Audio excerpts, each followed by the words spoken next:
everybody. Welcome back to the latest episode of Spiritual Alchemist Podcast with me, your lovely host, Sarita Valmont. And of course, I have my eloquent Uncle Tommy. I don't know if we're going to call you Uncle Tommy. No.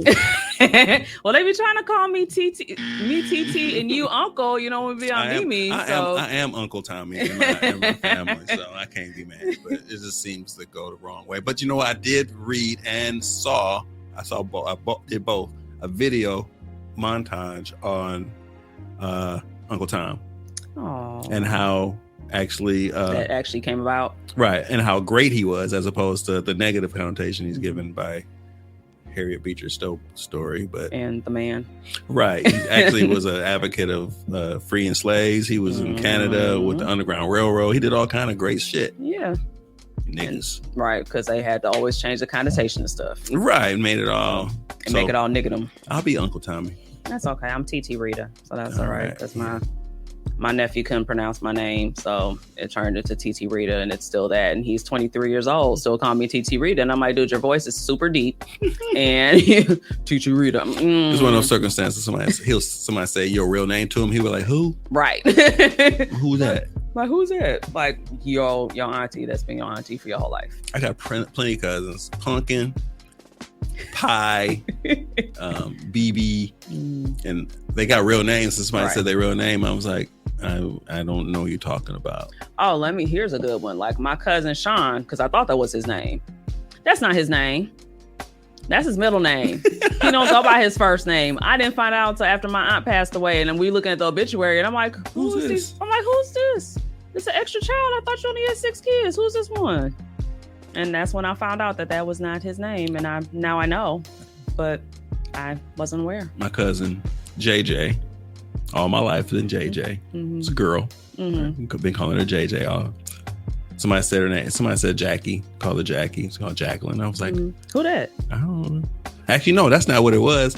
It was Facebook. This is how long ago. It was Facebook. She got a Facebook page. And somebody named Jacqueline requested me as a friend. I was like, I don't know Jacqueline. Right. And you ignore it. Hey, exactly. Let it sit there. Right. And all of a sudden you're like, wait a minute, that's I had to look to the picture one time. I was like, JJ? Oh, shit. Like, let me let you in here. Never mind, my fault. Right. Yeah, that's back when we were picky. I still am. I got like 1,000 friend requests right now, just sitting chilling. I just tell people like, because this point now, you can switch yourself to like a content creator, coach, or whatever. So like, I have mindset as coach for what I do for my business wise, and you just follow me. Mm-hmm. And then if I see, because I don't get notified every time either, so it's one of those things where like if I tell people, hey, send me a friend request, it's because I'm like right in front of you, and I'm like, hey, send me a friend request, I can do it right now. Because like if I don't know that you're doing it, you're just gonna sit with everybody else. You're gonna sit. And then you're gonna sit there and look at me, and I'm like, I'm really not intentionally doing that. It's like I would love to. It's like, but I didn't know, So if I'm not told, and Facebook only like picks and chooses when it wants me to know when I got a request, anyways. But Canned Beats is kind of all inclusive, kind of just whoever. Also, you don't have any boundaries. I don't really have boundaries. Canned Beats is it's kind of boundaryless to a certain extent. It's kind of like my Your life? Is your life boundaryless? You turn this into the Spiritual Alchemist podcast. Welcome. Because of all the podcasts and stuff and everybody, I just kind of just whatever. I'm not hiding nothing on there. It used to be like kind of personal, but now I'm like, it's Facebook. And Facebook is whatever. I know. I'm kind of like looking at that because of like things have happened in my life. Mm-hmm. So then because of that, I've, kind of like, okay, is this, is this surveillance cameras or is this, what is it? Because that's what it kind of sometimes turns into. Because it's like people want to, see what's going on with you and see what you're doing. All right. Just watch you and don't say nothing kind of thing. The lurkers. Yes. Yeah. And there's definitely a lot of those. Yeah. People love to get their lurk on. I can say that since I've been on a number of podcasts that I've gotten a lot of friend requests. Me too. From people that I do not know. Yeah. It's beneficial sometimes because sometimes if there are some attractive women. Well, I was going to say for business purposes, for me, it can be beneficial. Right, I'm at the point now where I'm just like, I'm chilling. Well, I look at it as business too. I mean, it just happens to me. I'm not one of those people who see a pretty face and like, hey, girl, gonna get in your inbox. I'm not that at all.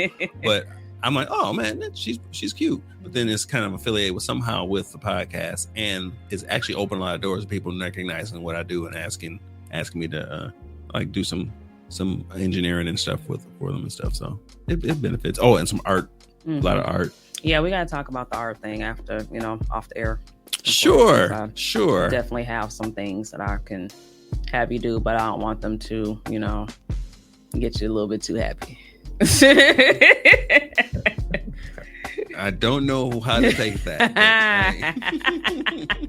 And that's the reason why I said it that way. But speaking of that, it's also pertains to the New Year.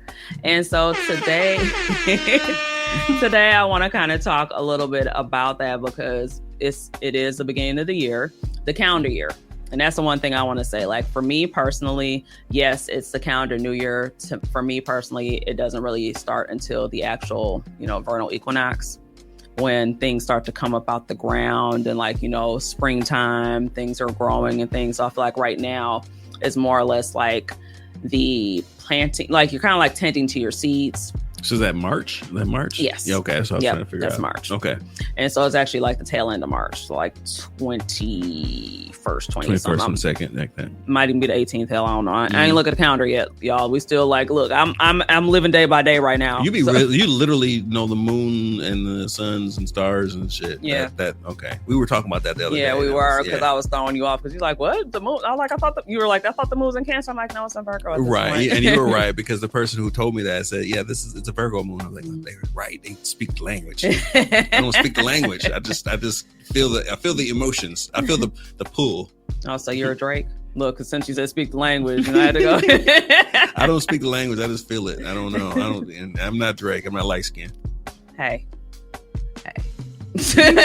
You butter pecan. You ain't. I know. It's like, well, I'm actually keeping my color right now, but it's gonna fade. Yeah, it's gonna fade. Like I have some bronzer on right now, y'all. So that's the reason why I still look like I got some color. But if I were to take this bronzer off, you'd be like, oh, you're not high yellow.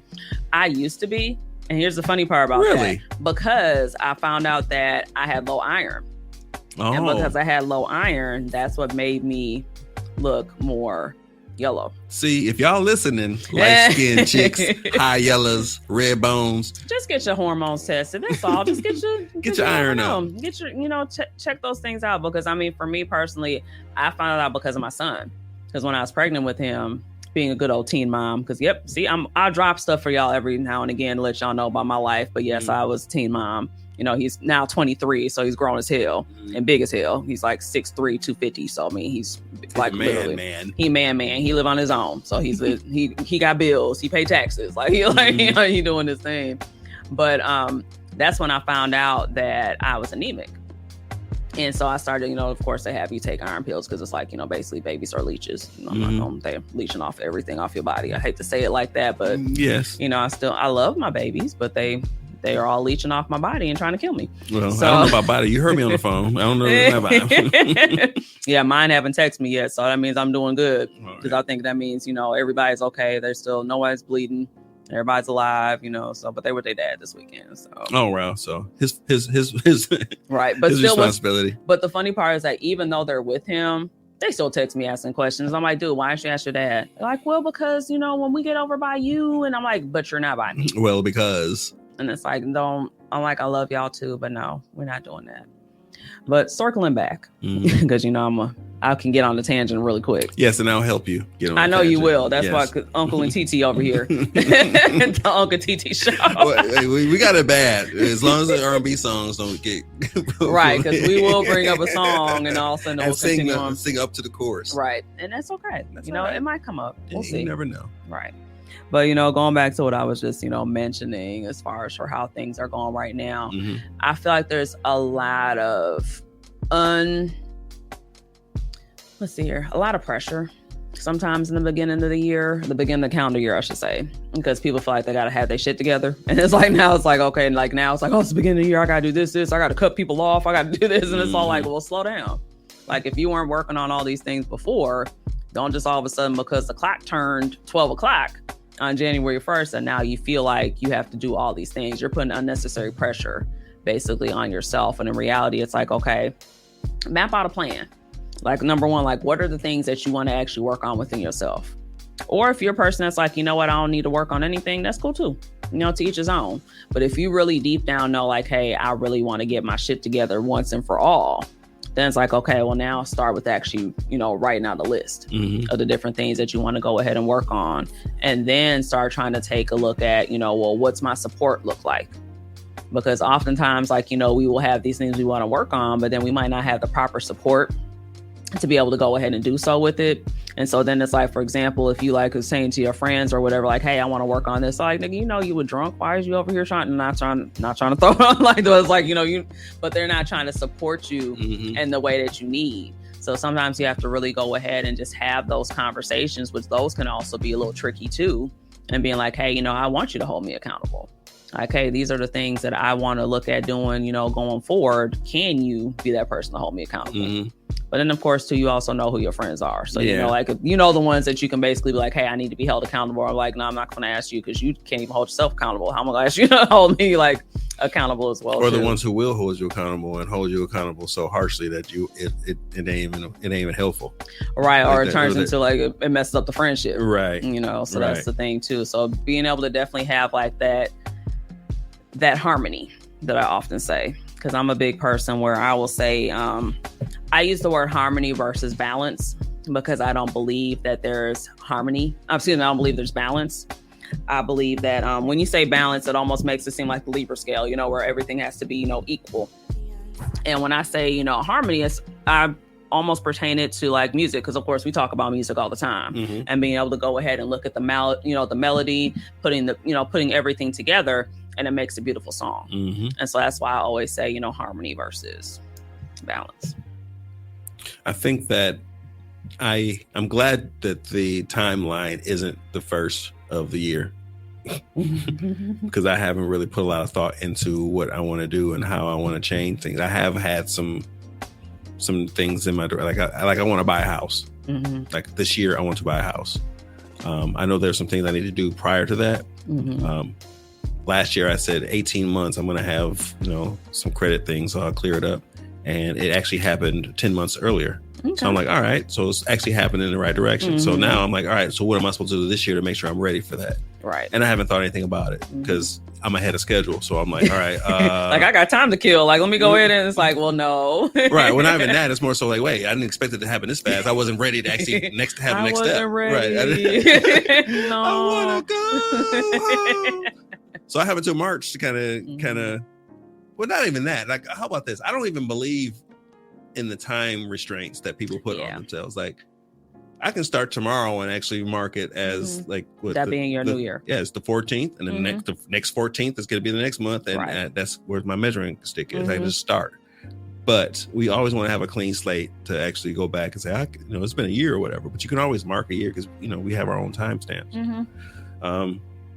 But yeah, I haven't thought about a plan. I haven't even put a plan together. I need some accountability partners. It might be you actually. Now I actually already felt that coming because after our last conversation, which was in preparation for this. Yeah, I jumped out on some shit and did some shit, and just based off of me saying, "Hey, here's the suggestion." Right. You know, I dropped in the suggestion box, and I said, but I did the nigga thing though behind it. I was like, but that's what I would do. Like, right. but it's up to you. Like, that's on you though, because I don't. And even the way I did it, you were like, "That's how you did it." I was like, "Yeah." It's like, all right, well, it's done. Yeah, exactly. Because that's the thing. Well, the person is, like I said, was very manipulative, and I just don't want to entertain that. Like, I don't have the energy for that because I'm an empath. But I'm proud of you for doing that though as well too, because I get it because I'm also an empath too. It's like, I felt it. Like, it's funny because like when you were saying that, I was like, because you said I got something to do too. Yep. I was like, yeah, I'm already knowing. Yeah. And that's the thing about it. But I want to go back to something that you had touched on just a moment ago as well too, just saying about timelines, because honestly, in reality, like, I feel like there really is no time per se. Like, even when people say like your age and all those things like that, it's like, well, it's all based off of, number one, like how you're taking care of yourself.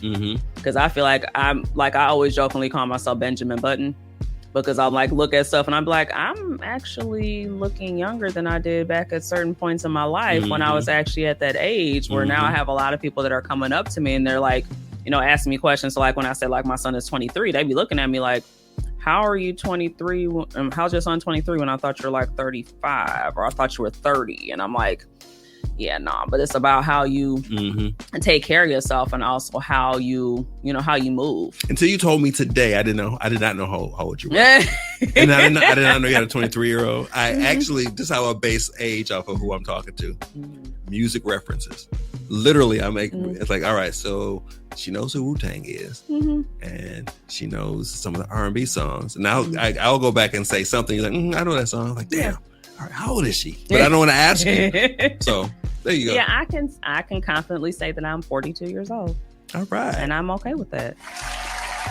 You're not hiding. No, I'm not. For what? You know, but oftentimes though too, like I'll have people say like certain things. Like when I say, for example, like I'll go into like relationship stuff, for example, where I'll say like, hey, you know, I want to have a partner, you know, I want to be with someone. I'm open to still having kids. And people be like, like, you're 42. Like, why would you want to start over? Why you want to do it? And I'm like, you're putting your limited beliefs off onto me on how I want to go ahead and conduct my life.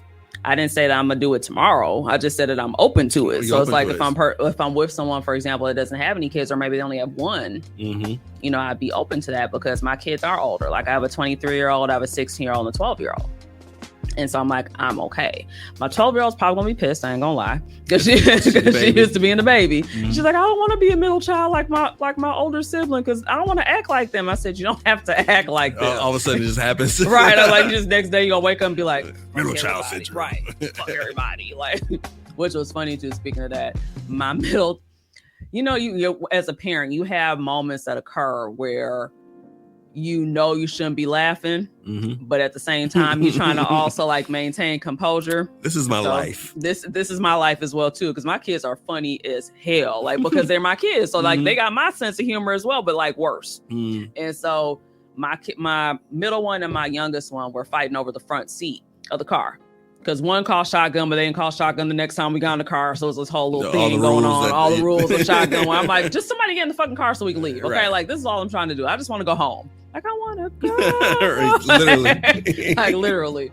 So they're going back and forth the baby because I still call my youngest one a baby. So that's reference. You're part of the problem. Yes, I am part of the problem. Not part of the solution by any means. So I'm like, you know, I'm talking to her and my other one, they're going back and forth. So now they got the door open. Mine is cold as shit outside. So I'm like, okay, can you please close the door? You let my heat out. Like, you know, like, so I'm sounding like a typical mom. Like, you know, you letting the heat out the car, like you're making me cold. And so they going back and forth. Next thing I know, my middle one says to the other one, fuck you, and gets in the back seat of the car. I said, hold on. How did we get here? And I said, first of all, I said, you don't ever say fuck you with the middle finger up, mind you, and gets in the backseat car to your sibling. I said, I get it that you're upset that you're not able to sit in the front seat, but that's not how you conduct yourself. And at first, like I wanted to laugh because the context of it was correct context. It was perfect context. Right. It was just like I took you into like all middle finger. I was like, what? I would have done the same thing, but no, like this is not what we're supposed to be doing, you know, right now. So I'd have that whole conversation, and I didn't even say anything to their dad because I know he would have like flipped out. He would have choked him out. Yeah, he would have definitely had a whole thing about it. But it just was funny, just because, you know, I'm sitting there like watching them. It's like, and I'm proud of myself because I was able to definitely hold my composure. Because initially I was about to start, like I felt myself wanting to laugh, but I was just like, did that just like, my eyes just got big. I was like, did that just really just happen? Like you really just cussed out your sibling, but in the right context. And it was, oh, damn. Okay. Now I got to go into parent mode and be like, all right. It's not be like, I need you to apologize to your sibling now because this is not how we treat each other. And then I have to go into the whole, you know, we're a family unit. Supposed to try to work together with things. You know, we need to talk things out. And then they're like, well, you weren't helping anything. I said, I was watching how you guys were interacting with each other. I didn't know when to jump in to try to be like, hey, because I'm like, you guys were initially talking it out. And then I did say, I'm like, okay, you know what? You go ahead and get in the back seat. You stay here for now. We're going one more place.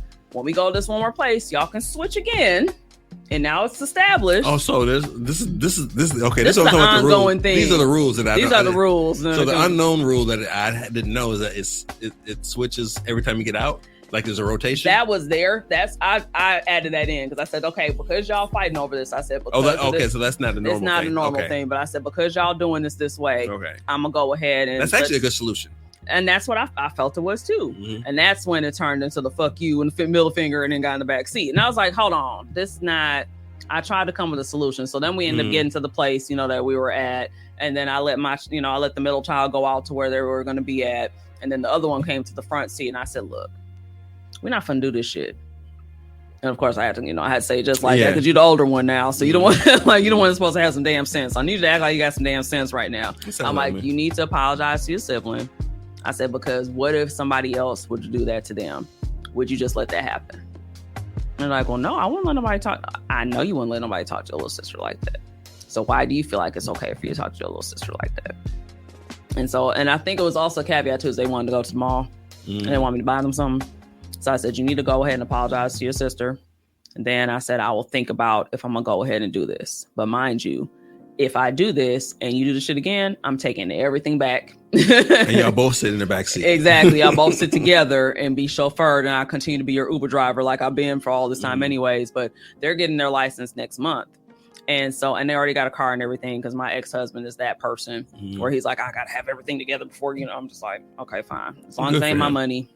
Good for him. I appreciate it. So I can't complain. I got a unique situation where I do have a good co-parenting experience that's going on right now, but it definitely took a long time to get to this point, as well, because it's been almost actually 9 years next month. Wow. Yeah, 9 years next month that I've been divorced. So okay. So well, yeah, mine's 2018. So I've been divorced longer than you? Yeah. Wow. Yeah. And your kids are older than mine. Look. You was married a long time. Yeah, I was married almost 10 years. I was married 9 years and 10 months. We were 13 years. But we had been together since high school, basically. Oh, yeah, me too. Well, I was high school. He was not, but, I was. Robbing the cradle. Yeah, it was a little R. Kelly situation. I was 15 and he was 20. So, yeah. And that really was seriously because that was that time frame. So it was like 96. So yeah. So when I say that, I'm like, it really was like that time frame. Ooh, so, low blow, but it's the truth. Yeah, and that's the thing. Like my kids are very funny, but we'll talk about that there's another conversation about that, but that's another off the air because I ain't got time to be getting text messages and phone calls and shit about me talking shit, which I'm not, about anything That's else. funny. When I was waiting on you, I was watching Talib Kweli's podcast, and he was interviewing Evidence from Minnesota. Okay. And I think he's from Minnesota. I can't remember where he's from. Anyway, Evidence was trying to start to tell a story. He was like, "Yeah, so, is this the last time I'm gonna be on here?" He was like, "I don't. I mean, he's like, will I be invited back?" And they were like, "No, this is the last time you ever be on." And he was like, "No." Talib was like, "No, I was on Drink Champs twice." He's like, "All right, well, I ain't gonna tell too much of the story because I can tell the other part the next time I come back." Right. Like he was literally preparing for the next time. You got to do that. Sometimes. That's what it sounded like. Like I got a lot more story to tell. Yeah, I do, but I'm like, I gotta figure out how I want to say that. Well, you got time. I do. I got like the rest of my life. So I'm do. I'm gonna be at least 150, which that throws people when I say that too. All right, Methuselah. I can't stand you because you know that. There's many people that like, and that happens to only be like our generation that be knowing that shit too. Because all of a sudden I'll be like, my mom used to say that, and he over there old as Methuselah. Yeah. And I'll be having people say, "You got the patience of Job over there," and I'm like, "Is it Job or Job? I need to know which one first of all." Like, right. Which has been something I've been working on as well too. Patience. Well, you handle that parenting situation with much patience because I'm like, y'all get y'all motherfucking ass out, y'all walk. That's how I used to be, and that's something that I had to really work on to be able to go ahead and honestly, like that patience, I had to carry it throughout like everything else, like relationships, all those different stuff like that. But then I also recognize too, I have developed this thing that I call loyalty discernment. Which I have a tendency that when I have a person that's like a very close friend or something like that, I'm loyal to a fault to to a point where now it actually is affecting me in my life because I'm too loyal. Yeah. And so that ends up starting like fuck up different things. Like I fuck up people's karma, like all those different things like that. Cause I'm trying to be like too helpful and to all these things like that, where now I have to be like, okay, I have to take a step back and I have to use my discernment with that. But my kids are habitual line steppers. So I have to go ahead and watch them and be like, okay, no, I said no this time. I said no this time. Like, especially like my youngest, like I love my baby. And what she does sometimes, she likes to just sleep with me, you know, sometimes because she's like, I want to just, you know, cuddle with you or whatever. And I'm like, some days I'm okay with that. But other times I'm like, okay, I've had a long day. I need to have my own, you know, downtime to kind of like, you know, go ahead and recap my day in my mind and everything. I just need to have my space. And so. But you call her baby. I do, and that's why I have to be mindful. So then I call her by her name, and so I'm like, now, and I, you know, when I say that, then I'm like, okay, like, no, you're not sleeping. And she's like, yes, I am, and then she'll like try to put her stuff in my room. So, she come and set the whole slumber. Oh yeah, she put her stuff up and everything in the bed. She like got her stuff set up, and I have like a bed warmer or whatever. So I don't have I have mattress, like a heated mattress pad. Mm-hmm. So then like each side has its own thermometer or whatever on it. So she'll go set hers up and everything. And I'm just like, you're not. I'll be in there too. And she's like, your bed's so much more comfortable than mine because you got all this stuff. I'm like, yeah, because this is my sanctuary. Like, my room is my sanctuary. Like, this is where I'm chilling at. Like, this is why it's set up this way. Like, I set your room up that way, but you mad because you got a kitten in there, which that's another story. So then I'm like, so I had to I just told her no, and I ended up locking my baby out my room. So I heard her knocking on my door, tell some mama. And I'm like, yeah, can't hear you. Can't hear you. How bad did that hurt you? Oh, it killed me. Then I woke up in the morning. I was like, because I have two doors to my room, because my bathroom is connected to my bedroom. Mm-hmm. And then I have like my other door that's in the hallway that's, for them. So if she was really paying attention, I had the bathroom door unlocked. So she could actually came through that way. And I was thinking she was going to do that. So I was like, I'm just going to leave it locked, and then she'll figure it out and come over, through that way and just be in here. She respected your decision. She did. And I was very proud of her. And I told her that. I said, I'm very proud of her respecting me. Because I was really shocked that she did not come through. It was like up under me. And then next thing I know, she's laying here because I got like the whole C pillow, which I'm not going to call pregnancy pillow because we're not trying to jinx that right now. But you already said that you were open to it. I'm open to it. However, with the proper partner. I was open to it with my last partner. Mm-hmm. I have had a vasectomy, and I also looked into reversal. Mm-hmm. I did see that the studies show that the longer you wait to reverse it, mm-hmm. the more likely it's not going to work. Gotcha.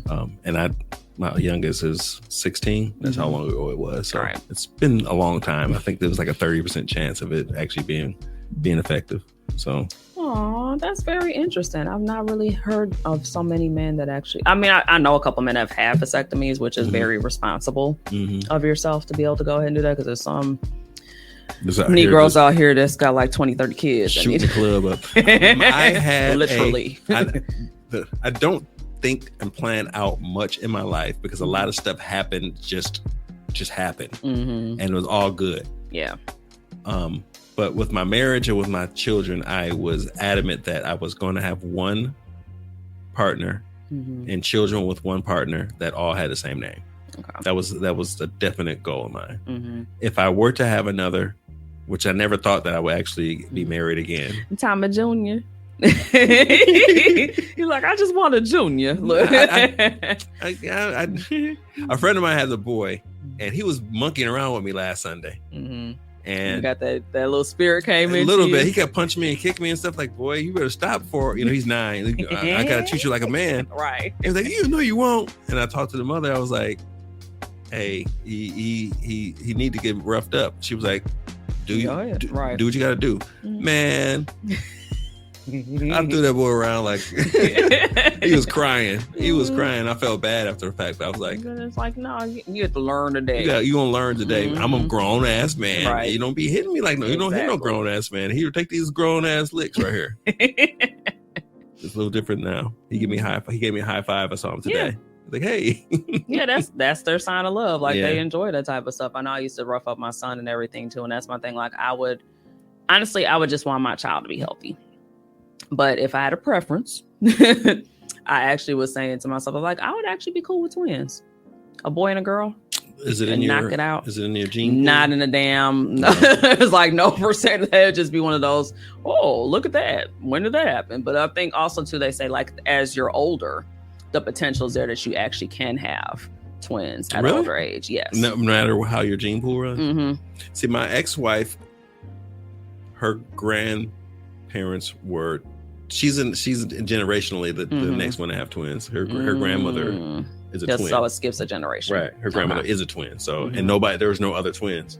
And I think that was us. Mm-hmm. But yeah, we didn't do it. Yeah, that's okay. I mean, I was that person that I actually, because I'm an only child, so I had actually wanted to have 6 kids. So that was 1 in 5. So but audience, I'm gonna let y'all know right now, Tommy and I ain't happening. So I'm just gonna go ahead and put it out there. Because we over here talking like, because people be like, wait a minute, you like, hey, like, it's like no. I'm snipped. I'm done. Can't have nothing. I can shoot all clubs up and come out by myself. Right. And come out a survivor. Come out a survivor. Yeah, no, everything is still working over here. So until further notice, like, you know, we'll see what happens. That's because I know 2, maybe 3 people who had hysterectomies, and their sex drive increased astronomically. Well, yeah, because now you don't got to worry about being pregnant. Is that what it is? Is it mental? Yeah. Oh, okay, I thought it was physical. Well, I mean, it's a little bit of both. But I mean, I'd be like, oh shit, okay, like I ain't gotta worry about nothing. Right, ain't gotta worry about nothing. Like, yeah. So I'm get a vasectomy. And you empty. We both empty. We just both empty guts. It's like, all right, let's go for it. Not empty guts. No kids Sunday. Oh, so y'all over at hedonism. Okay. What y'all doing in Jamaica? Like Tommy over there playing all kinds of games. Like, I'm Lance and the best man. Yeah, we don't need them problems. No, he was. Hey, I understood what he was going through, though. I did understand that. I was understanding. And that's the thing. I think at the end of the day, it's like we do have to all be, you know, circling back around. We have to definitely be understanding of like everybody's situations and not trying to overstep and, you know, try to put those limited beliefs on other people and be like, you know, like, why do you want to do this? Or why do you want to do that? It's like, because I fucking want to. Like, why I gotta like justify my decisions, you know, with my life for you when it's like, you're not going to actually be contributing to any of this. Like, unless you're going to be contributing to my household or anything like that, or anything that I'm doing, why do you feel you have the right to be like, oh girl, you too old for that, or I could never? I'm like, right, you could never. You are correct. You don't have to. Exactly, at all. And when you come to the baby shower, you're gonna sign an NDA because I don't want all my shit out. Like, that's my new thing. Like, I'm NDAing up. Really? A lot of stuff, yes, because I'm gonna be coming back like Jordan wearing a 4.5. So I mean, I gotta, you know, protect my liabilities right now. Because that's not a bad idea. It's, you know, honestly, it's not. You know, it's like I'm looking at like all the things that I'm honestly lining up for my life, and I know that there is going to be some form of spotlights and different things like that on me. So it's like, let me go ahead and protect my relationship. You know, all those different things like that because. Y'all probably seen in the Facebook world that I've been in some shit. So in the past. But the interesting thing about you is that you're like openly secretive. Yeah. It's very much an oxymoron. Like, all right, so how does, because I don't know, I don't even know how old you were, but I know other details about your life. You give out what you need. Absolutely. It's on a need to know basis. Yeah. I mean, not to change subjects, and I'm going to make sure we circle back because I had a question about like New Year's resolution, but setting goals or whatever. Oh yeah, I got my list here, people. We're going to come back. Look. The Lori Harvey conversation about her apparently now dating I think his name is Damon Isra. He's the star of Snowfall. Didn't know. Well, she's apparently dating him now, and everybody's on the internet like just like having a fit about how she's going from one person to the next person. And I'm like, this is one thing I've recognized. She's not openly going out and saying a single thing. Exactly. She's not on interviews. She's not being asked questions. She's not speaking. People are seeing these things and actually bringing it up to our attention. Mm-hmm. If I had TMZ, you had TMZ following you all over the place, how much shit would people know of you and be doing the same thing? Absolutely. So I don't like, she's similar to the openly secretive thing. Like she's openly, we still don't know any details of what's going on. We just know that, because I just read also that she broke up with Michael B. Jordan because he was cheating on her. She never said anything like that. But it's out there like, oh, he just wanted to be married, and she was engaged before. I mean, these are all things that but she didn't speak on it. She didn't throw him under the bus. Right. I respect that. I respect people who have that kind of secretive, like openly secretive lifestyle. I trust you enough to know that you can tell me the truth, but then I know that you have enough going on in your life that you don't have to share everything with me. Right. I think it creates a balance. I think it does create a balance with friendships and stuff. Yeah. Look at you. See, I did that on purpose. I know you did. I did that on purpose. But no, I definitely agree with you in that as well too. It was like, you know what? Live your life. She's 26 years old. Do you know, when I was 26, I had 2 kids and I was married and I was miserable as fuck. She's 26 and rich. Thank you. And I was, no, let me stop. I was supposed to be too, damn it. No, but like when I look back at things, I mean, as the saying goes, everything does happen for a reason. You know, we might not be able to understand what the reason was, because like I literally had my life lined up. And of course, as the saying, the running joke is, you know, God laughs at your plans, because it's like, nah, chick. And it was funny because like with me having my son, 2 years prior to that, I did this whole report and research thing about like teen pregnancy and like all this stuff like that. And I was like, oh, I ain't having no kids until I'm at least like 25, 26, you know, almost 30. And then dun, dun, dun, at Planned Parenthood, oh boy, getting that test January 7th, 1999. I remember like it was yesterday. The date. Hey, life changed. That's a life-changing moment. My whole life has changed. And speaking of that, was my wedding song. I got married to that. You're my ex-husband picked that as the song, so that was what it was. Look at you playing. You playing games with me. Look. Why you wanna playing games on me? No, when you were talking about setting goals, finding an accountability partner is hard, because you actually start talking about like people that can, because there are people who will talk you out of like, why would you want to do that, or whatever, that kind of stuff. It ends up being that if you actually go through your list of people, you don't have anybody to have an accountability partner. You almost have to pick somebody who, you almost have to pick somebody you don't know. To me, I mean, how about this? I have to pick somebody I don't know. I was just gonna say, I was like, no, I don't, because I've gone through like this huge evolution. And so with that evolution came with me recognizing where people need to be in my life, where oftentimes I was allowing, like I didn't have boundaries basically. So I was allowing people to just be in my life, and I had to recognize like, hey, I need to be the person that actually places you where you need to be in my life and give you those, you know, different spaces. So like I know different friends of mine that I could have as an accountability partner. Like I have a good friend of mine that she's actually a coach as well too, but she's in Kansas. But me and her talk about stuff like almost every day. And we're like damn near like best friends. And so I will sit there and be like, okay, here's the things I'm working on this week. I need you to hold me accountable. Like I need you to let me know, like if Friday hits and you ain't hear me say nothing about this, I need you to get in my ass, and I'm not going to be mad at you for doing that, because this shit's on me. And she'll do that. She'll be like, I'm Sarita, it's Friday. What's up? I'm like, she's like, nah, for real. Like, what's up? Like you didn't do anything. Like, did you finna do it right now? Are we finna sit and do this right now? Okay, cool. Like I got time.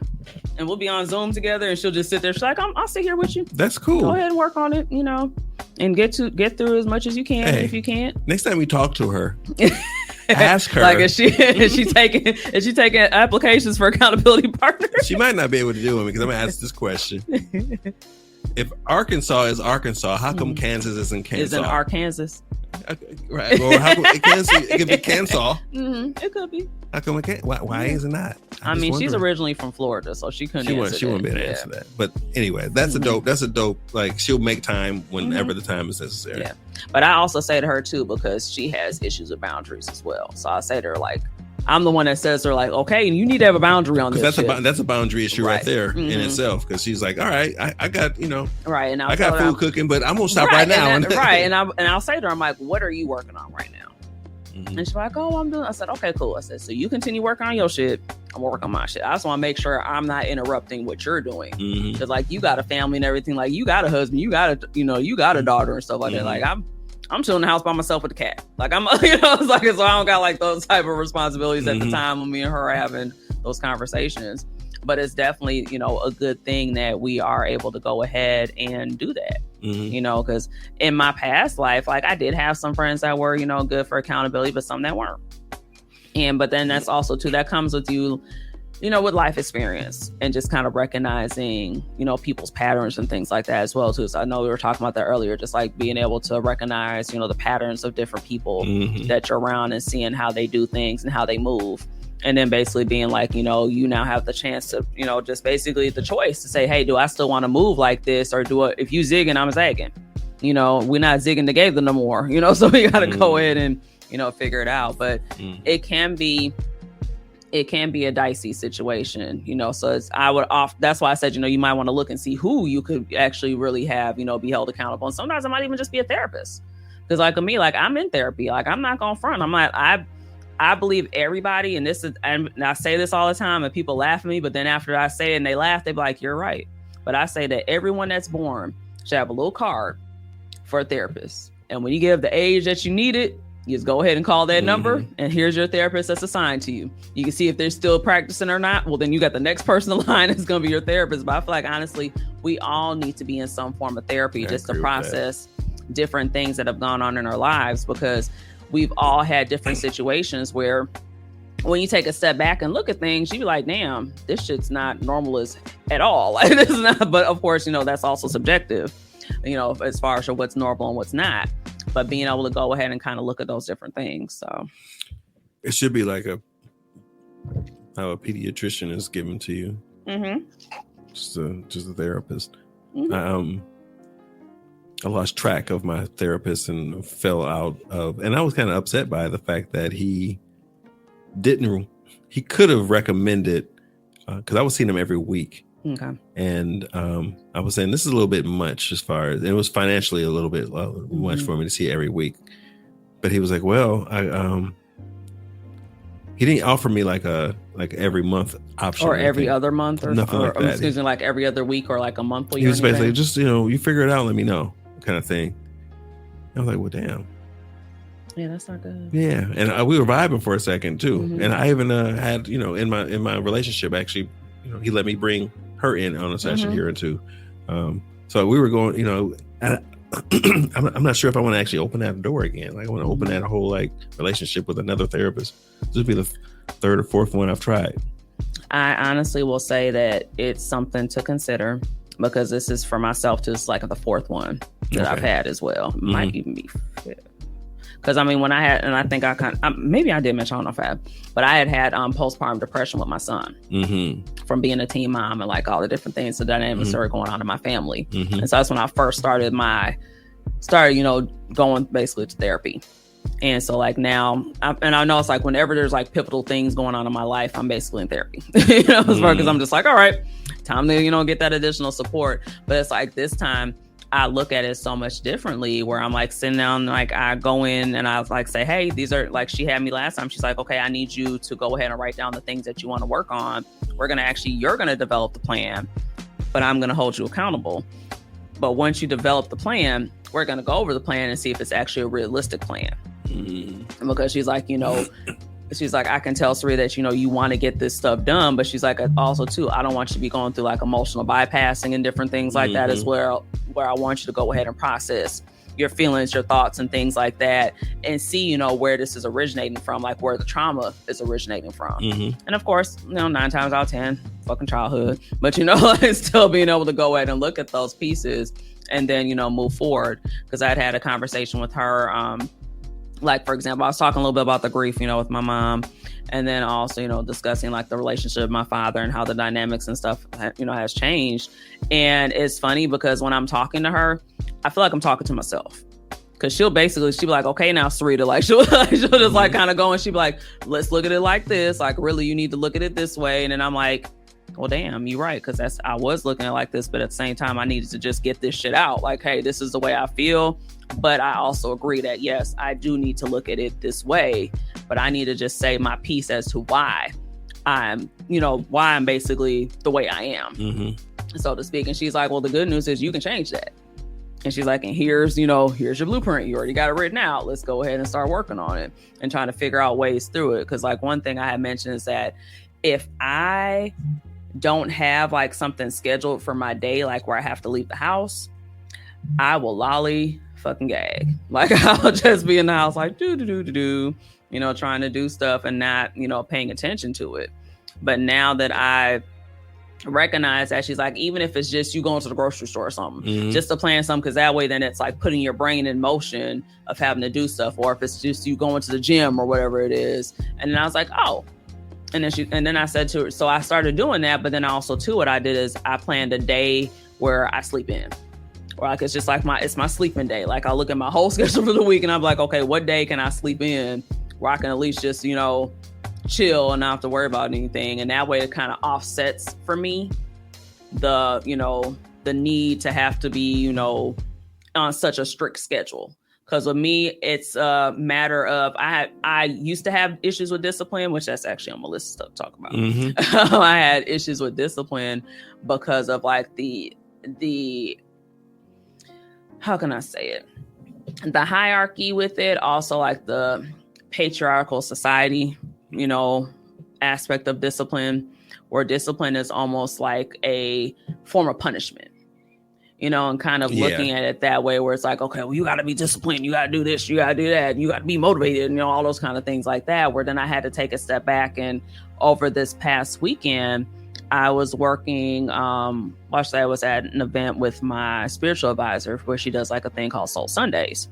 And one of the facilitators that was there, she's a therapist, you know, as well. And she was just talking about discipline, and she was saying, and she dropped a gem on me where now I'm like using it's just been constantly replaying in my mind since she said it, but she was like, discipline is the highest form of self-care. And when she said that to me, that like flicked a switch in my brain, because I'm like, elaborate, you know, because I'm always one of those people like that where I'm like, it doesn't register. I'm so disciplined. Thinking that discipline is like hard and rough. And that's and what she's saying. She's like, you know, it doesn't have to be. It's like, it's just what society has made it look like. And she's like, in reality, you have to make it look like how it's going to work best for you in your situation. And so she's like, if you look at it differently, you can recognize like, hey, this is, you know, you're doing this because now this is going to help you go to the next level that you want to in your life. And this is something that, yes, give yourself grace and everything as you're going through the process of it.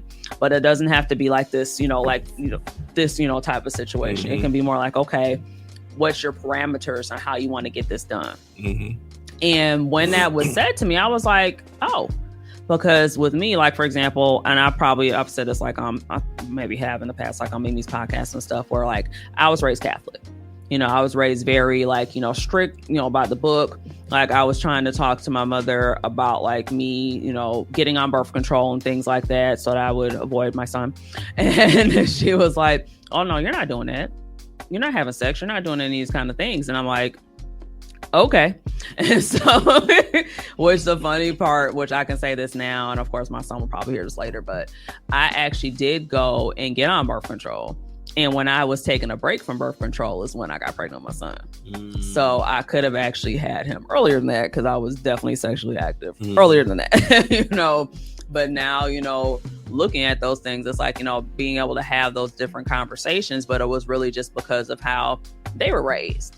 And how, you know, how strictly they were. So they were trying to be strict with me to try to keep guardrails on that necessarily kind of inhibited me. And the irony of that is that the story out on the streets is that the Catholic girls are the exact opposite of the Not the stereotype or anything, but Yeah, and then I'm a Scorpio, so then there's other stereotypes behind that. So it's like a Scorpio Catholic girl walks into a bar, like it's like, it's like having like the whole little, the running joke. Yeah, and you're everything. supposed to have the whole like Catholic schoolgirl uniform skirt. Well, wrong show. Look, I was about to say, well, actually, it's a wrong show. Like, I do actually have that attire for a different special gentleman. I did get a picture of that like that sent to me one day. I was like, yeah. I get it. Yeah. What can I say? Grown woman dressed like that is actually yes, especially with the glasses and everything. Yes, too. the glasses. Because actually, I wear glasses, so that's the thing too. The bun, have the hair absolutely, in the bun. And then you gotta have the pencil in. Yep. I've done that. Tune into Socially Awkward on Sunday. Looks like we'll be going into that topic, at that point. But yeah, I mean, it's like I said, kind of just looking at how, circling back around, because gotta bring it back. We're doing good. We are doing good. We're doing well. Okay. I feel like we should be having some barbecue music playing in the background. Like, you gonna flip the burgers? Go ahead and flip the burgers. Don't forget to flip burgers, and don't forget, like your sandals good. You got Alexa, play Frankie Beverly and Maze. How they gonna take us off the air? Look. Now listen to the songs of any artist you want. Oh, well, she's not ready to play right now. Yeah, she's not ready. She's not set up. It's okay. All right. We'll do family reunion another day. But yeah, going back to what we were doing. See?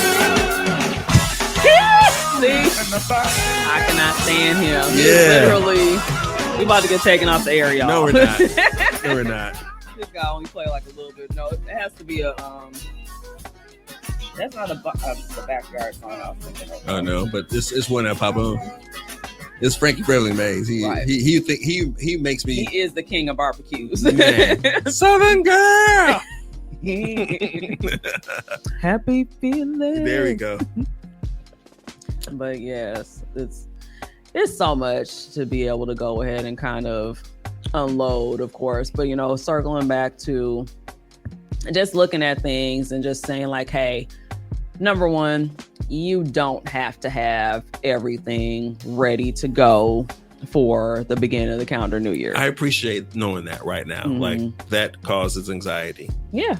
It's all halfway through January, and I'm like, I'm about to get my W-2s and I'm going to have my taxes, and I'm supposed to have a plan on what I'm going to do with my taxes. Right. I was going to do this. Are you supposed to flip them? You ain't going to flip them? Okay, this was my plan. I was going to pay my car off.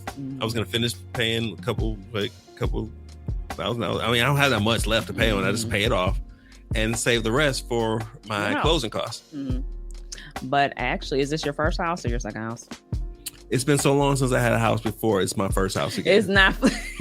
It is not your first house. No, it's my third. It'll be my third house. But there is not a statute of limitation. There is a statute of limitation, I'm sorry, for being able to be a first-time home buyer again. So I can qualify for some of those loans. That's what I was basically asking, because the thing is, too, that you could always, have them pay your closing costs and stuff as well. Right. So I think because I'm so far in between my last purchase that I will account for being a first-time home buyer again. Gotcha. Technically. Yeah.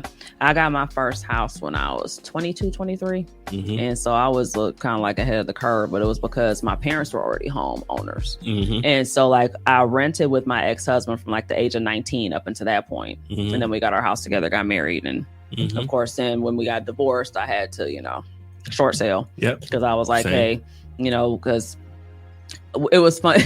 It's funny because like I was saying to him, because I was getting ready to move out myself and get an apartment and everything. I was like, shit, I'm gonna be doing this all over again or whatever. But he had to do the whole "let me beat you to the punch," thing. So he's like, I'm getting my own apartment and stuff. You can stay here at the house. And I'm like, I don't want to stay here. Like, can I jump out and have my new life? Like, can I be my new self? But end up working out that then I got the house I'm currently in, which is interesting because I feel like I will just say I did manifest the house that I'm in right now. Because when we were married, I wanted to move out to the area that I'm at now. And I was saying something to him about it. And he's like, oh, well, the mortgage is going to be too high and and everything. And I'm like, no, it's not. I'm like, it's like 5 of us in this house, you know, right now. I'm like, this it's a little ass house, like a 1,000 square foot house or whatever. And it's 5 of us, you know, trying to like move around. Like I would like to be in like a almost close to 3,000 square house because now we all got space and like space and opportunity to move around. But now it's like I got what I wanted.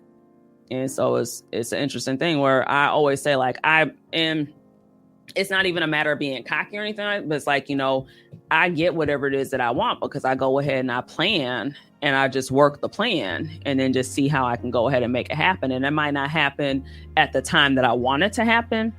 But the thing is that I always look at the fact that it's going to happen and being able to just have that mindset of it and not being like, okay, like when I say like, you know, when I have my partner, when I have my twins, like when I have like all these different things like that. And sometimes it can throw people because they be like, you know, you real confident. You're like, you mad confident about like all this stuff. And I'm like, because it's like, I'm looking at my track record of things that I've done. And it's like, well, it's like that. I'm practicing talking like that. I am currently like getting trained by someone who talks like that because I've never heard the whole manifestation in the whole context of the way it's been told to me, because things that had been, I told you before, things that just happened because they were just happening. Apparently they were manifesting and I didn't know they were manifesting. Yep. I wasn't planning for them. It was literally God's plan. But moving forward, to specifically state I want a house, and not even that I want a house, is I'm going to have a house, and this is how I'm going to do it. It's hard for me to say, but I have to say it. Like I just said the other day to somebody, when you are mine, this is what we're going to do. And she was like, really? I was like, no, it's just not our time right now. But when you are, it's gonna be good. So you know, do your thing, I'll do my thing, and you know, we'll come together. No worries. Tell your friends to be my friends so we can be friends. You know what I'm saying? So we can do this every weekend, all right? You knew it was coming. I was going back to the God's plan, but since you put that one out there, I was like, it's right. Give me a chance to get it all out. You might have another, another gym in there. You know what I'm saying? But no, I needed to hear this because I've been woe is me for the last couple of years of why is this happening to me? Going 20 years with not having to look for a job. I never had to look for a job. Jobs just came to me, literally. I would go to interviews just as it was just procedural because I had the job already, but they needed to go through the finality, right? To now having interviews, and I'm like, I'm walking out of here. I'm like, I didn't get the job. Like, what? Like, what you looking for? You know who the fuck I am? Allow me to reintroduce myself. Right. And now I'm like, all right, well, maybe this is how it's supposed to be. Now I'm conceding to whatever it is instead of, all right, I'm going to go get this job, and this is the income I want because this is the house I want, and this is the lifestyle I want. Because I had a lifestyle, and since my divorce, it's no longer there. Yeah. So now I have to reestablish this lifestyle, and I'm like, well, maybe this is where I'm supposed to be. It's like, no, this is where I'm supposed to be. So I'm figuring it out. So yeah, and it can be a very interesting situation. It's like with me, I went from like I've never been by myself. Like when I really look at things, it's like I went right from my parents' house into a house with my ex-husband. Then I went into like being with a crazy person, and then it's like being always like, with something or somebody, right? And it's like now I'm actually in the form of like, wow, I'm actually in my own, like I'm in my house. I'm being able to go ahead and even set things up the way that I wanted to, because like initially when I had my own particular situation that happened with a person that. We're not going to go into that, but when that situation occurred, I kind of just let my house just kind of like be, and I never really made it into a home. So now I'm in the process of like making it into my actual home, and like my room, like I said, my room is my sanctuary, and my kids know that. So they know, like, number one, you do not sit on my bed in your outside clothes. that's the old lady that come out. That's my granny in me right there. Like, if you don't come in my room, like, I need you to go put your play clothes on then. Then you can come here. You got your pajamas on? Okay, now you can come sit on my bed. But you're not going to come in here with them jeans on, whatever you got on in here. Also, too, when you're at my door, you take your shoes off when you're at my door. Because we're not going to go ahead and have that type of situation going on. So it's like all those little things, which is funny to me that I brought forward from my own, from my parents and from my lineage, and like looking at that. And I know it's a little bit of like the West Indian part of me kind of tied into the American side that kind of like merges. And then my kids be looking at them, they're like, this doesn't make any sense. I'm like, it'll make sense later. Like, just not, but it kind of goes back to like the different things that you don't sometimes recognize that you do. Even when it comes to like going back to the calendar New Year, like I know the Black Eyed Peas thing or whatever, like that was not a thing for us because of like, I don't know any West Indian people that did that. And of course people can correct me and I'm okay with that because, I just know in my family, we didn't do the Black Eyed Peas thing. That just was not, the thing to do. But then, being here and being around, and I'll say Black Americans because technically I am one, but by osmosis. And so and looking at it, and I'll be like, what y'all doing? Like, why are you doing that? Like, I didn't get it. Apparently we did it. I don't remember it because I never liked them. So it wasn't my thing. I think I saw them being made. We didn't talk about it being a tradition. It started becoming something that was brought to my attention because I hear more people talking about it. And one time I had some that were really good. Okay. And like the repast greens. Oh, repast green beans. And whoever made these, and this is back when I was like heavy into pork, it was actually purple whole peas that were fire. And I didn't really know the difference between those and Black Eyed Peas. I know that they look different, but they're kind of the same texture or whatever. But I started to actually like them. Got into like a little bit of a discussion with a friend who said, I don't know why y'all black people just hang on to shit for no reason. I've been eating Black Eyed Peas every year and still got badass luck and bad shit. It ain't working. Right, because they're not doing the other parts behind it. And that's the thing. It's like right, absolutely. And that's pretty much like what I was just mentioning, like being able to go ahead and like, number one, like even like right now with this being this time of year, going more into introspection. Just really kind of looking at yourself and looking at like what are the things that you want to do. Because I mean, even right now, like you go outside, it's cold as shit out there. Nobody want to. It's cold as shit sound right. Cold as hell out. No, cold as hell don't sound right. Look, like even the stuff that we say, like we sit there and look at you, be like, I said that like 2 weeks ago. Shit ain't cold. Shit ain't cold. Shit's pretty hot. Like it's coming right from the internal bowels of you. Of yourself. Of hell, of your body. Like, and then also like saying that like hell, like, but our cold light skinned girl's heart. I don't know. Like what cold as fuck. Right. Fuck's sake. Cold, right? And how many do you give? I don't know. Like, it's like all those things that you start saying, but going back to like just looking at like everything outside is basically dead. When you this time of year when you're in the Midwest or in your places that actually have the seasons. You notice that. So then it's being able to go ahead and like, okay, well, what seeds do you want to plant? What are you looking at doing? So that's when it goes to the introspection of just being like, hey, let me look back at myself and say like, okay, what have I learned during this time frame? And it also goes back into like, with right now also happen to be Mercury retrograde. And that's also a time frame too, where you're supposed to be really like, reflecting and looking back at things that are going on and seeing like, hey, there are people, for example, that like to spin the block, which I know we had a conversation about that before we got on air here, where it's like, being able to have those boundaries behind that and being like, hey, this is not your spin the block time. Like your time's up. Like, we do the little tick tick, like the time is over. Like you're not going to keep doing these things because now I have to go ahead and put these boundaries up. Which was the situation I told you about was a spin the block. Yeah. Absolutely. That literally is a spin the block. Like, let me dab my toe in this pond real quick and see what's gonna happen. It's like, no, the first go around wasn't hot. So why would the second one go? Because it wasn't a bad problem for them. Right. Absolutely. And that's the stuff that you have to really be able to pay attention to, but also to look at your cycles. Because if you sit down and take a step back, you'll also be able to go ahead and recognize the cycles within yourself. Like with me, I had just did a reel back last month where I was talking about, me paying attention to my own cycles and realizing that like around November-ish time frame can be difficult for me because I go into, I have the seasonal affective disorder where if I'm not paying attention, it will take over. And then I will go into a deep depression because I'm not doing the things that I'm supposed to do to make sure that I'm still okay. Which part of that is, me taking my vitamins, making sure I'm moving my body on a regular basis. Like I have my own things that I know work best for me. And that's the thing, to be able to go ahead and see, what works best for you. And so like I have like my whole journaling routine, my rising routine, like all the things that I do, that if I don't do them, and it doesn't necessarily mean I have to do every single thing every single day. No, but it's like I have my menu of things that I do to make sure that I'm okay.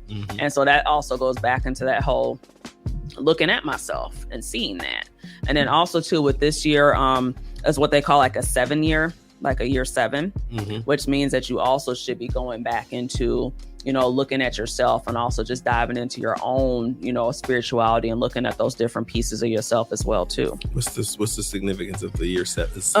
Each year has like has a number that's basically like assigned to it in numerology. So this year would be considered the 7. Okay, that makes sense. So yeah, so that's where that part is coming from. So yeah, me, I have all those bits of the bits of knowledge that I put out there, regarding things. But like I said, really just sitting down. And I think a lot of times people have an issue with sitting down and actually taking accountability, for themselves. I mean, we're looking at how the pandemic and things went down where people were freaking out because they had to sit home.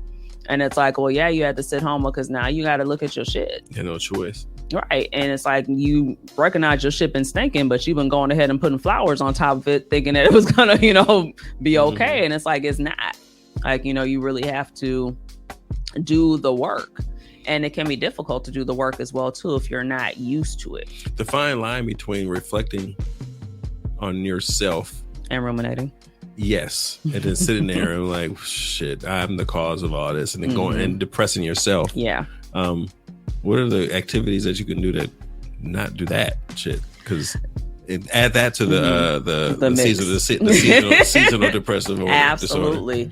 Yeah, that was something that I ran into myself too, where I had to be like, okay, but also then it goes back to, okay, I am taking accountability. Like, yeah, I did a lot of shit that I now have to take accountability for. But now I'm looking at like, okay, how can I make adjustments moving forward? Because you can't really go ahead and sit in the past because the past is that.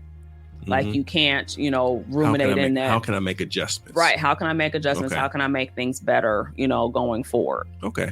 Because that's what I had to do a lot, because I was sitting in that. I was like, damn, I did this, this, and this. Like, I really messed some people's lives up, because of some of the things that I've, some decisions I made or things that I've said.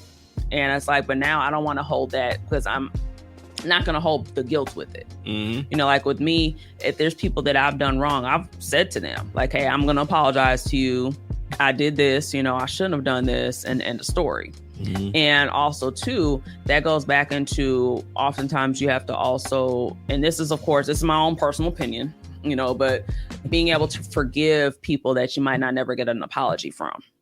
Because that thing is like, looking at that and being like, hey, I need to go ahead and move forward. And I'm not going to go ahead and continue to hold on to this and let you have a hold on me because of the things that you did to me. And of course, this is subjective because I'm not talking about like sexual assault and all those kind of things like that. I'm talking about, more or less like you've had a disagreement with someone and you allowed certain things to occur because of that disagreement. I'm not talking about, because that's a different, that's a different thing that needs to be handled. But I wanted to just say that, aspect, because sometimes when I say certain things, people might look at it as the literal. And it's like, well, no, I'm not talking about the literal. Everybody ain't getting forgiven. Like, I'm going to shoot this thing. Like, So, yeah. I think I do a good job of forgiving. And I could do a good job of accountability for myself. I don't like to point a lot of fingers. Even in circumstances that I know that were wrong, I'm like, well, there was some fault and I did something. Right. And even teaching other people that is really tough. Like, I'm apologizing for what I did. And people still like sitting there. It's like, you don't have anything to say? It's like, no, I didn't do anything. It's like, all right, well, I just got to, all right, you don't feel like you did, even though I believe you did. But then if you got to force somebody to apologize, I'm not into that. So I just have to learn how to move on from that. But back to getting out of the room, I think the whole like the ruminating thoughts, the ruminating and actually making adjustments. That's a what do you call it? An attainable task. Like, just make adjustments, not changing, right? But make an adjustment.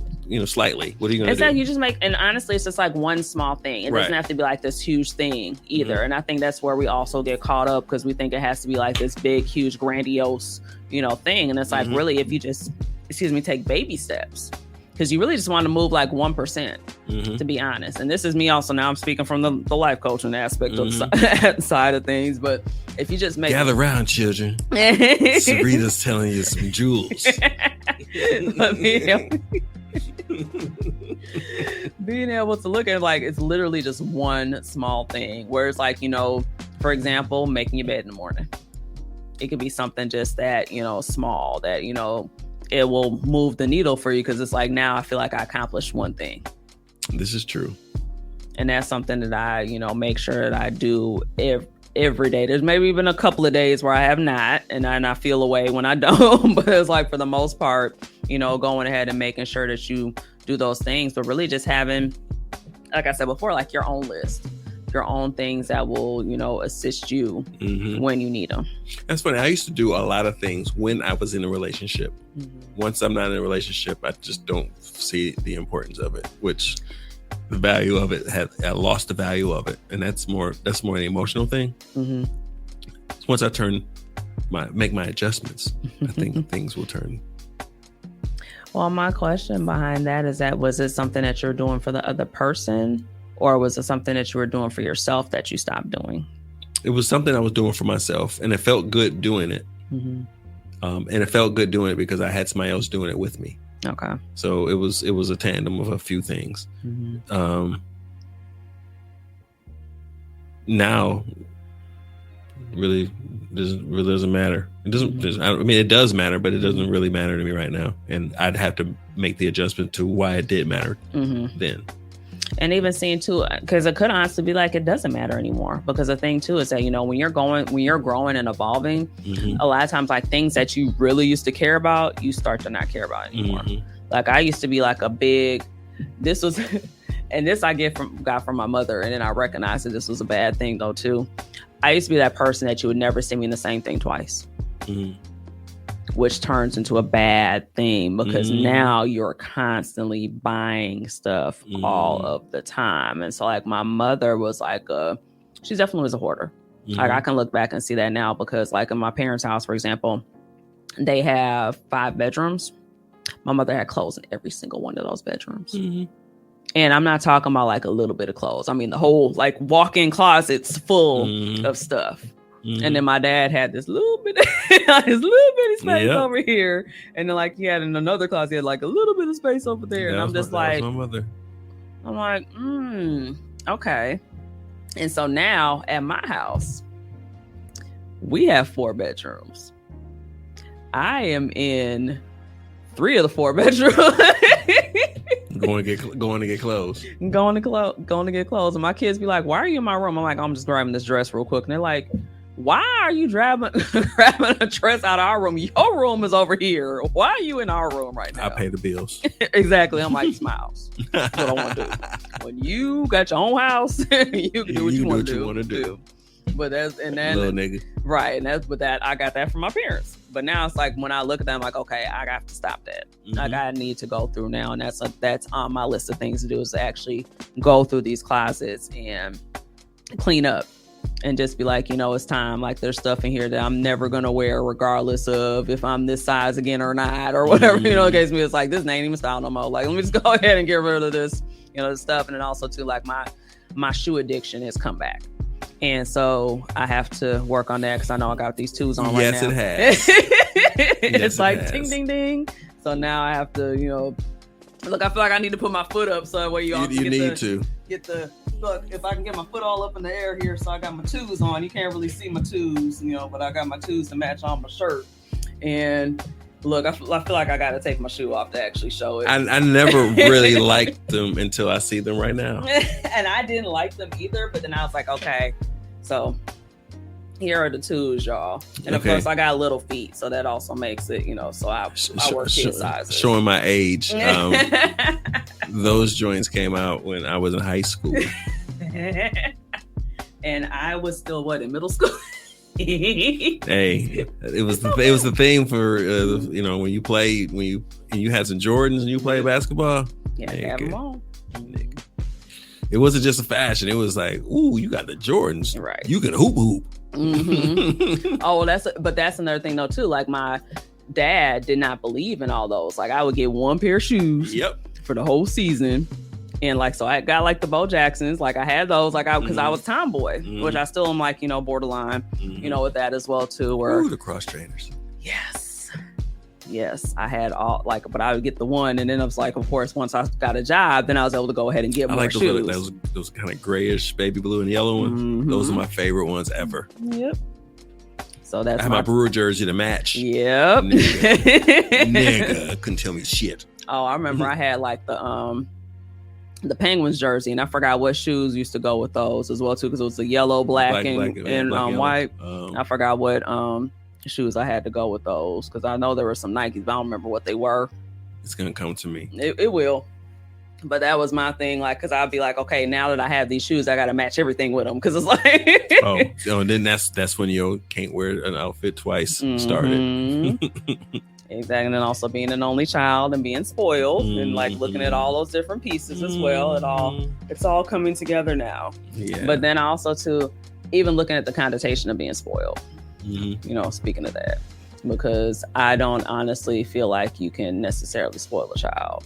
I think there's certain things like an aspect of material objects potentially, but when it comes to the actual like nurturing and things that a child actually needs, those things definitely are needed. Like the being like, don't hold the baby all the time, or they gonna always want to be up under you and all that stuff like that. It's like, well, no, those are nurturing maternal things that you have to have. Exactly, like you're technically supposed to. When my daughter was born, she had a hole in her heart. My oldest daughter, she had a hole in her heart, and she had to stay in ICU for a while. So we had to go. We were living in Louisiana, so we had to drive like 60 miles to go to the hospital. So we would actually swap staying at the hospital because we were in college. And there were times there we were always holding our baby, but they have the nurses to kind of hold the babies that aren't always lucky enough to have their parents there. There were babies there just laying there crying. Just crying because nobody's there to hold them. And nobody, it's like that's too. And it's heartbreaking when you hear that, because my youngest was in the NICU for about a week and a half. Because when she was born, well, I can tell my story. Look, got a platform to tell my story. There you go. So when I had her, like all my births are quick. Like I was, got the birthing hips, all this. So I was like, bloop. So they would just, just be here. Like I had my son, I was in labor with him for 4 hours. And that was my first child. So then my second one, I just got to the hospital, had them within like 15 minutes. So when I had my next one, they literally, minutes. Within 15 minutes. I got to the hospital because I started to feel myself having contractions at home. And I told my ex-husband, I said, call the hospital, tell them we on our way. Because if I start to have contractions and if I feel like I'm about to throw up, this baby about to come out now. And that's exactly what was going on. So he's like, we raced to the hospital. We got there.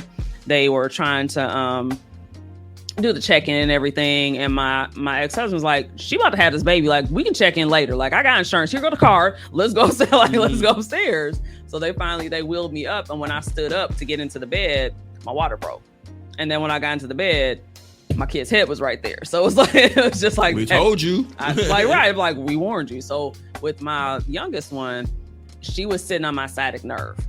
So I was like, okay, I know we're like 5 days early, but she got to go. Like this, like I'm in a lot of pain. This is not working. I said, I'll just get induced. It'll be 5 minutes. That's fine. Like for real. Cause my doctor was like, yeah, we maybe do need to do this. Cause like, you ain't even gonna make it. Like you almost had this kid in the parking lot, this last one. So we need to make sure like we just gonna do this here. So we get there, he ruptures my bag. And when he ruptures my bag, everything codes. Everything goes flatline. And I'm like, what the fuck just happened? And he looks and the umbilical cord is coming out. And so he's trying to push it back in. Well, I'm going like this because I'm like, no, this is supposed to come out. This ain't supposed to go back in. So he was like, okay, I need you to get on all fours, and we're going to wheel you in to do an emergency C-section. And when this was going on, my ex-husband went to go get a cup of coffee because he thought, oh, well, shit, once you birth to the bag and I come back with this coffee, baby gonna be here. So I can just cut, this is what we used to. So when he gets back, he has no idea what's going on. And so I'm back there. I just remember waking up and I look down, and of course, someone's flattered. There's no baby there. My mother's in my ear. The nurse is over here. The nurse is like trying to ask me questions. My mother's talking. I'm like, I can't decipher what the hell is going on right now. So I'm just like, so the nurse is like, oh, do you know what your name is? You know what day it is? You know what the prison, you know, like all this kind of stuff like that. And I'm like, yeah, bitch, I know. Okay. What did you over like? You know, so I'm answering the question. And my mother looks at me and she goes, you cannot have any more kids because you scared the shit out of us. And I'm like, what are you talking about? Like, what is happening? Like, what is happening? And so my ex-husband then comes like in between everybody and was like, you good? And I'm like, no, I'm not. Where's my baby? And then the doctor like comes in and is like, well, you know, we had to do an emergency C-section. So she's down in the NICU. So I said, okay, cool. So so are we wheeling the bed down or am I getting in the wheelchair? I said, how are we doing this? You know, so they're like, well, I said, no, you need to get me down to my baby because I need to know what's happening. So my ex-husband picks me up, puts me into the wheelchair because, of course, I still can't move, you know, from the anesthesia. And they wheel me down, you know, and I get down there and I look and she's like the biggest, fattest baby in this, in this incubator because she's 7 pounds, like 13 ounces next to a baby that's like this big. And that messed me up. But then also, too, she had all these like tubes and everything coming out of her. And I didn't know like the severity of things because I wasn't advised until later, which we'll get to that. But while I'm there, like looking at her, of course, I start crying. And then all of a sudden, sleep apnea. So she now, you know, she's now breathing. So they have like rubber, you know, to wake her up and everything. And I'm like, what is going on? Like, I'm not like, it's not comprehending in my mind. So then I'm crying more, you know, trying to figure out what's happening. So they, of course, take me back upstairs. And I said, well, before I, you know, left out, I was like, well, hey, how's she eating? Because I'm a mother that breastfeeds. I'm like, how's she eating? They're like, oh, no, you're not about to give her formula. I said, I'm going to go upstairs. I'm going to pump. You just bring me the pumps and everything. I'll go ahead and do what I need to do. And they're like, oh, well, you know, it takes a while for your milk to come in and everything. And I said, you don't know me. I said, this is my third child. This is not my first, you know, thing. I said, you'll have milk in like a few minutes. Just bring me the thing. I said, just bring me the thing. Like, this is Bessie the cow. Bessie know how she works. So let me go ahead and hook me up and let me do what I need to do. And so sure enough, I do that. And they are, you know, they come up to like get the milk and everything. They're like, oh shit, you got, I'm like, I told you I will have milk. Like, this is not, you know, like just feed this to my child. Because I told them, I said, I'm not doing formula right now. I said, I want her to get well and get her immunity up so we can get the fuck out of here. Like, I'm not trying to, you know, stay in here. But of course, like I said, we stayed in there for like a week and a half, which I was actually surprised because I stayed too. So they kept me in there because of it being an emergency C-section, because I'm having like really go, you know. Yeah. So it was a major surgery because normally when you do a regular C-section, you out of there within like about a couple of days. You know, if you have a vaginal birth, you're out like within 24 hours. They have it planned out. This is so with me, and I'm like sitting there like, damn, this, like, I'm glad that my ex-husband had some good ass insurance, because I was sitting there thinking like, damn, this bill gonna be hot in the bitch, because I'm like, we've been in here for like all this time and they had to do all this stuff. So then we leave out, and a couple days later we go to her pediatrician, which is all my kids' pediatrician. And when we get there, the doctor's looking at, I don't know if you've heard like the APGAR scores that they have when you have a baby, where they're basically like looking at how much, basically it's a measure of how much distress they're in when you're giving birth. So the pediatrician looks at the APGAR scores and goes, I normally see APGAR scores like this with babies that don't make it. They're like dead. Like, what happened? You know, because she's here. Like, I'm looking right at her. She looked perfectly fine. Like, what's going on? And so my ex-husband goes, oh, well, she was without oxygen for like 15 minutes. And so, you know, they had to resuscitate her and all these things like that. And he's telling this, and I didn't know this. So I'm looking like, what are you talking about? Like, and I said to the doctor, I said, excuse me. I said, can you step out for a moment? I need to talk to my husband. So when he left out, I go off on my ex-husband because I'm like, you didn't tell me these things. Like, hindsight, I see why he didn't tell me, because he wanted me to try to, like, you know, calm down, like try to, you know, recover. There's and everything. There's no way you would have been take that. Right. Because of me, you know, having a major surgery and stuff like that. So it's like, hindsight, yes, I can see. And I did end up apologizing to him because I'm like, okay, it was just hormones, you know, it's like from everything that was happening. But then they were saying to me, well, you know, once the doctor and everything came back, he's like, y'all good? Like, you know, like, I'm like, yeah. I'm like, I understand. I said, and I told the doctor, I said, I didn't know all this happened. I said, because I was out for a while, because I didn't realize I was out for 8 hours. Wow. So that anesthesia was that Mm-hmm. much that I didn't know. So then my ex-husband showed me the pictures of when she initially was first in there, and she had so many freaking tubes and all these things like going on, which was even half of what I saw. Mm-hmm. So I could have only imagined if I would have seen that initially, that would have fucked me up even more than I already was. But they were like, okay, you're probably going to have to be a stay-at-home mom because she's going to have all these different issues going on. She's going to be learning disabled, all these things like that. Ain't no wrong with that, baby. I mean, the only thing that she's gonna ride shotgun. Yeah, she's trying to fight people. You know, she's trying to fight her sibling over riding shotgun in the car now. But the only thing that we had as far as like an issue with her is that she did have like pneumonia from age 6 months on up. So then we were constantly in the hospital with her all the time. And she finally stopped going to the hospital when the pandemic hit. That's the first year we didn't have to go to Children's. The irony. Right, because we were ready, because I'm like, oh shit, we got this going on, and now we got it right. I'm like, this is the worst time. We got to take her to the fucking hospital and everything, and then I'm like waiting, because I'm like, okay, your birthday coming up, we gotta go to like, it's coming. Like I'm ready. Like, when we gonna go? And she's like, Mom, I'm fine. I'm like, okay, and I didn't do anything different. So yes, so now she's been fine. The only thing she has is just like exercise asthma, because she plays soccer and stuff like that. So that's the only thing that we noticed. But I'm thinking because of her having such a traumatic birth that ended up affecting her. This is a 12-year-old. Yeah, this is a 12-year-old. So this is the baby, the baby of the family. But that is my traumatic birth story that I wanted to go ahead and share. And I don't know how we got here, but we are here now. So that's where I don't know how we got here. I think you were talking about your daughter being in NSU. That's all right. We're talking about the lack of nurturing. Yes. So that's the thing, and that's what I recognize tying back into that. So thank you.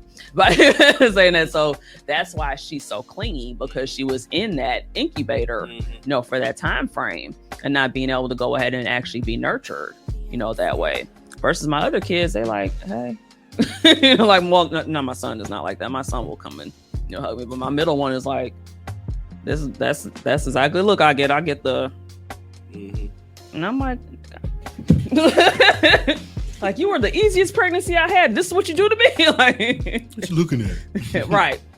Got my whole face, and they're looking at me crazy. Well, a thinner version, but like the thinner 16-year-old version. But nonetheless, it's like these kids are hilarious. So what else you got on your list?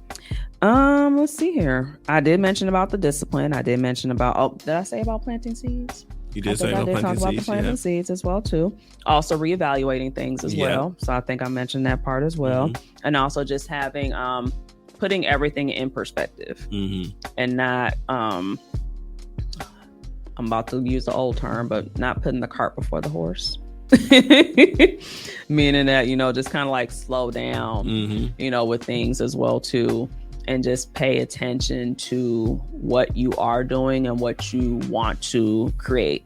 Because at this point, I mean, really, I would say with this being like a dark period, so to speak, whether you're talking about, weather-wise, emotionally, and all those things like that, it's okay for you to want to be the light, basically in a dark place.